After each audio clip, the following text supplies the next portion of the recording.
Luke Johnson of the SuperTalk Eagle Hour on the Farm Bureau guest line. Check out favorites.com and go with the home team.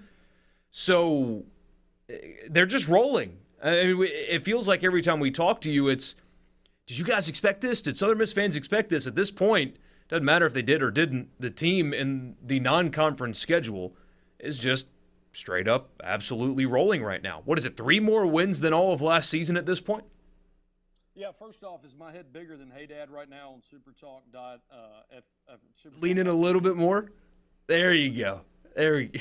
Yeah, I'm kissing my screen, so I can't be Hey Dad. He's got like this intense camera that really gets a great picture of him.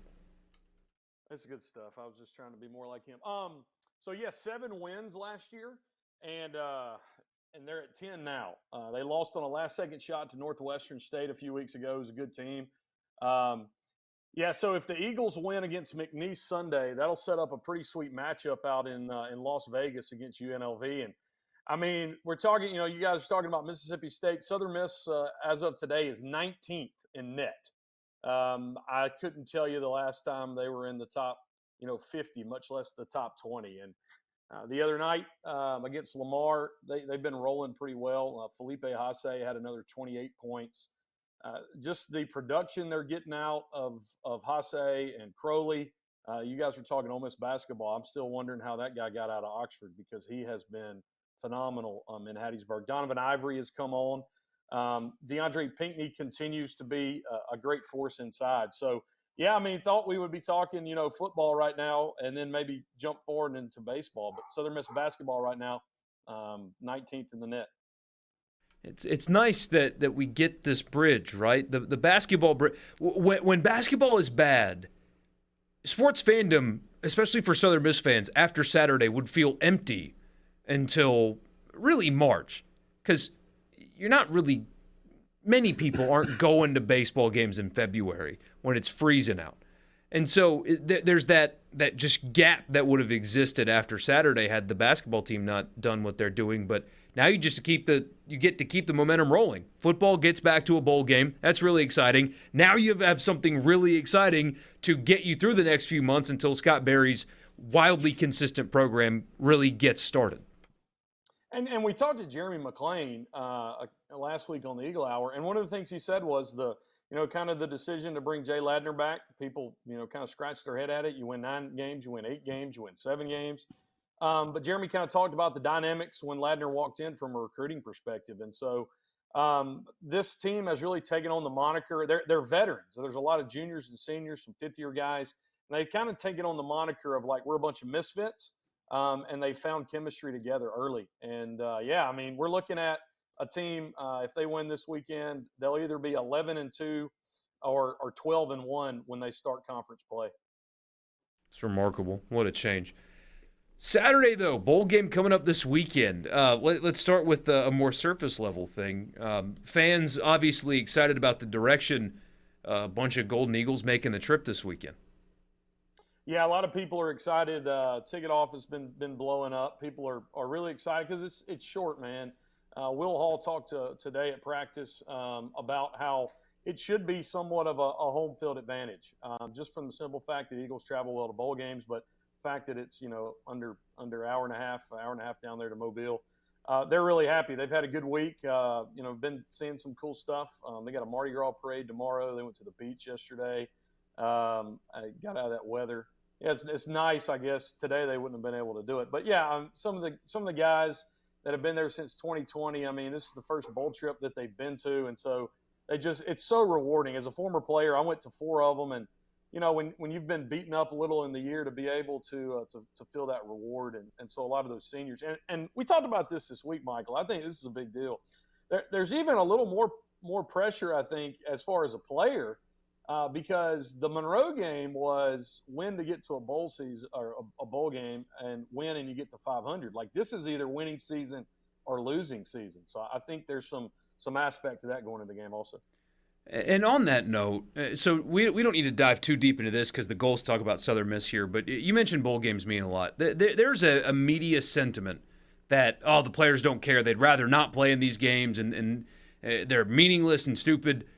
Now you're seeing a lot of opt-outs though. So from your perspective, how do you view the opt-outs compared to your experience and your team's experience playing in those bowl games and like what's happened? So, the commercialization of college football, we talk about that every day. But for me, I mean, we say there's a lot of opt outs, but I mean, with 85 Scully players and 100 dudes on a roster, I mean, relatively the opt out is very minimal.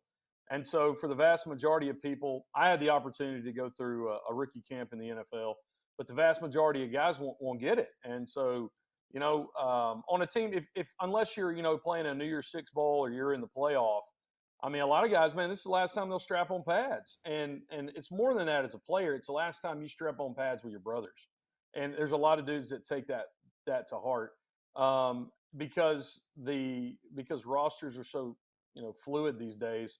You really do. What I've been thankful for is that even in some of these transfer situations, guys are saying, "Hey, man, stick with us through the bowl game," and because there is a brotherhood that you really find in football that you really don't get. And bowl games are unique because you're not staying in the dorm, you're not staying in the apartment.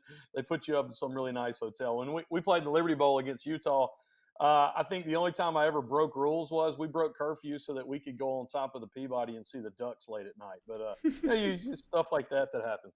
What did Coach say when you guys got caught doing that? Was he even mad? I don't think I told Jeff Bauer until I graduated that I had broke. Oh, so you didn't get caught? No, we didn't get caught. Me and Darren McCaleb hit a fire escape and made it to the top and made it back to the room. Yeah, great. So we've got a couple of questions about this as well on the text line throughout the day. Luke Altmaier reportedly visited Southern Miss, but they got a commitment from a quarterback today.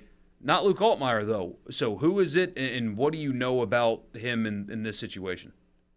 So Billy Wiles, and I hope I'm pronouncing his last name correctly, he was a quarterback at Clemson, walked on and then was offered a scholarship and was put on scholarship this past year, 6'3", 220 kid. He's out of Virginia. I think Ashburn, Virginia, had some offers from some Ivy League schools as well as Tulane. So that's the connection. Will Hall was the offensive coordinator when Wiles came at Tulane when Wiles came out of high school. So this is, I would assume, without being told anything, that this is that connection. So Wiles is a guy. This is the second commitment from the portal. Holman Edwards coming over from Houston, and I think kind of the fact that they're signing quarterbacks kind of tells you that there's going to be turnover. It could be an indication that Trey Lowe doesn't come back. Could be an indication that maybe one of the younger guys moves on. I would seem to think they're not done at this position. I wouldn't be surprised if somebody else were to come in also. But Wiles is a guy that was offered by Hall out of high school. I think he was third on the depth chart at Clemson. Saw action last year in one game. So you answered my follow-up, which was going to be, do you think they're done here now? But you do not think so. Rice, not the kind of jambalaya, but the kind that Southern Miss is going to be playing on Saturday. What do we know about them? Or what do we need to know about them? 5 wins is the most Mike Bloomgren's had in 5 years. This is a team, they beat Southern Miss in 2021 and 20 in the Conference USA matchups. So this is a team familiar with each other. And these seniors, want to go out well. One interesting aspect about Rice, a matchup I was looking forward to. Their quarterback had thrown 14 interceptions. Nasty Bunch has 16 on the year, tied for fourth nationally. So what Rice did against North Texas, they actually started a true freshman quarterback. And he's going to start this game. A.J. Pageant is going to start in this game. And if you're Austin Armstrong, man, you're about to dial up the heat.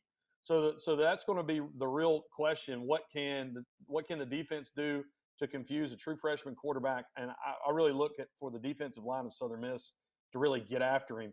Offensively, Will Hall told us that, really the first time all year in the ULM game, they felt, semi-competent to be able to call some more plays and expand the playbook. So, I feel like with more practice, Trey Lowe, will start this game. They'll be able to put up some points. So, I can see Southern Miss winning this game by 7 to 10 points. Would be really surprised if they didn't. Luke, thank you so much for your time. Obviously,